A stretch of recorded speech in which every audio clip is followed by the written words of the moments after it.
these two are willing to come on here and be seen and be a voice and tell their story, pronouns and all, in the face of the flurry of executive orders that are trying to erase their existence. Is anything?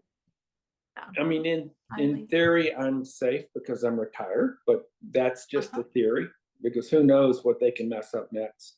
Lee's in the same boat, so we're commiserating. Commiserating, and if anybody can speak truth with minimum retribution, it's those of us who are retired right now. I mean, I've got friends in the federal government who are in the process of losing their jobs. Right. Just for being associated with civil rights. I transitioned in front of, 34,000 people in the Corps of Engineers. And not only that, but, my mom and dad's church. I mean, they've been there for 40 years, at that church.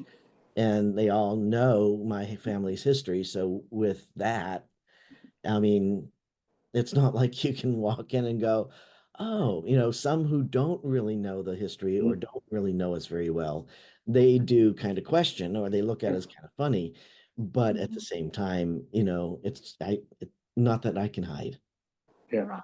Yeah. And my transition was I was just leading a national climate change program when I did it. So, it was, like I said, a trans woman running a federal climate change program in Trump 1. It was a great title to have. Yeah. Fun times. Yeah. And right now, Lee, I don't know how you feel, but I don't feel safe anywhere. I don't feel threatened in many places, but I don't feel safe anywhere. Yeah. Yeah. No, I think I don't feel unsafe. I feel a little nervous when I go into a restroom.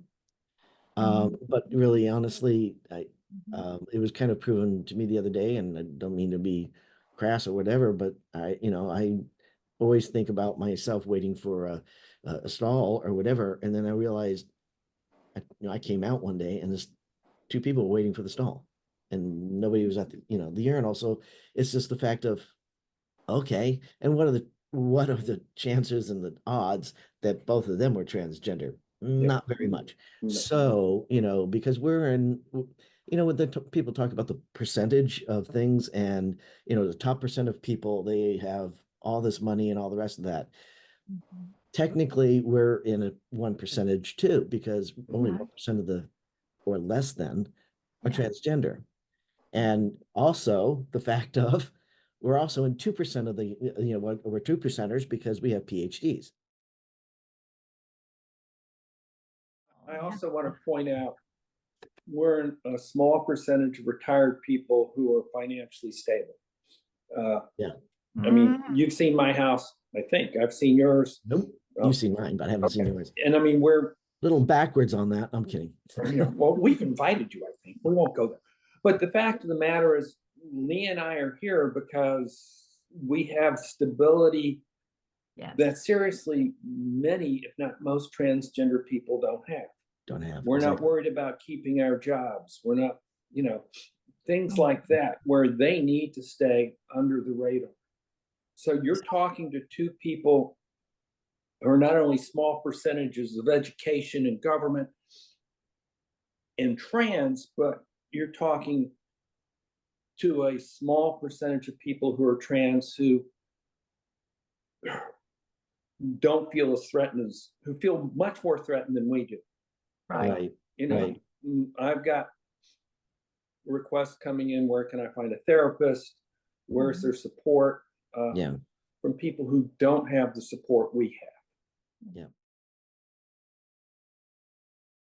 But what fascinates me about this is you are trans male and trans female, both in federal government, both some military.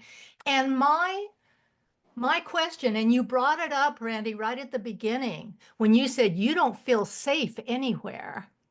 And And Lee, you said, well, you don't really feel that. And I'm thinking, yes, because you are clearly presenting white male Yep. in the bathroom. Mhm. And Randy, you may not always be. No, No. no. And There's only so, one person at risk when a trans woman is in the bathroom. The yeah, trans woman. It's the boy, trans isn't woman. that the truth? But you Yeah. know, Randy, And not when, usually from women, but that's shifting too. absolutely. My eyes were opened. I mean, being trans is really a blessing, Kim, because I have seen two sides. Most people only get one. Right. And I have experienced white male, cis, straight privilege, Mhm. and I'm not experiencing that anymore. So I look at things now and I look at somebody who doesn't understand. And while I'm frustrated, it's like you can't see past your little glass bowl because I was there. So I mean, it's a blessing Right. as well. And such an interesting thing because you are out of your body in your original privilege, Mhm, right? mhm. And then you get your body aligned, but Out of your privilege. your social stature changes. Yeah. But I have some trans children in our family. We've got some of everything in our family. We're a blended family, and they trans female, and I looked at them like they'd grown a second head and said, "Why would you ever want to give up your perfect cis white male privilege for this?" What? That's when I accepted as a grandma. This is not a, gee, I decided to try it on for a while because nobody No. is going to go through that. No. Well, you know, you didn't come out as gay first, Randy. You were No. And I straight. still don't feel gay, Lee. I've always No, liked women and I've never been considered gay until I now. know exactly. So, but now you are. So you came out as two things at the same time, where I came out as, gay first, and then I came out as trans. And whereas some of my family actually, when I came out as gay, kind of like stood back and was like, what, and they had a hard time with it. But those same ones, now that I came out as trans, they're like, oh yeah, that's not a far cry. It's not like you Oh, we jump, saw that coming. So I don't know. I mean, I can't fathom what's going to happen. And you said, anger, fear, what are we going through? Both. Some days I want to get up on my soapbox and just prophesy to these idiots what's going on. And other days I want to close the door in the shades and just hide. And I'm looking at the people I've talked to from the government so far that I know who've had careers are all, I can't tell who's in denial, them or me, because they're like, we've seen presidents come and go. It's like the people who didn't vote or the people who voted the other way. The president never really impacts my life. It doesn't matter who it is. It's all crooked. It's all corrupt. It's all rigged. So it doesn't, if it doesn't bother my bubble, it doesn't bother me. It's not my circus, not my monkeys. But when it comes to this government stuff, because this stuff is popping so fast, so extreme, and so pointedly against marginalized voices, particularly, that is that, oh, but they can't because we have rules. All the bumpers and guidelines you've enjoyed that I see as it can turn on a dime at any given moment that at any given moment that the Supreme Court or the Congress or the whomever, and it'll be gone, or that we'll have some sort of a coup, or, I mean, so, and I do tend to go to the dramatic because I don't have a government background, but I'm human resources. Okay.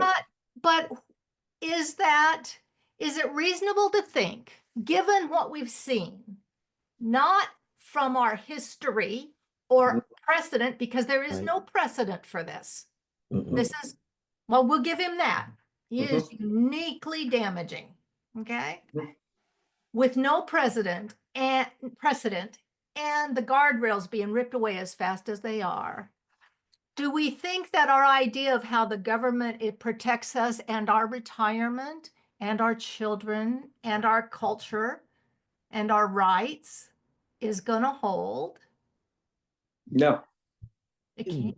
No, I agree. It's pretty much a no, however. Right.